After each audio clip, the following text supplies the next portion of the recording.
svaka utakmica je teška.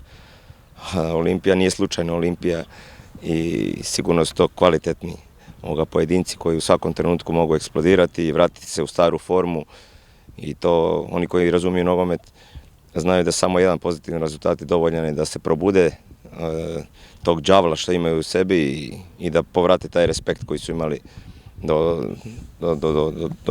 danas, alebo do tog trenutka.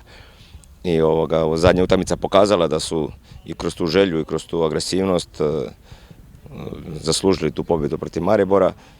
Sigurno da im je dobro došla za motivaciju, ali mi ne odstupamo od našeg plana. Ne bojimo se Olimpije, sigurno da ih poštujemo.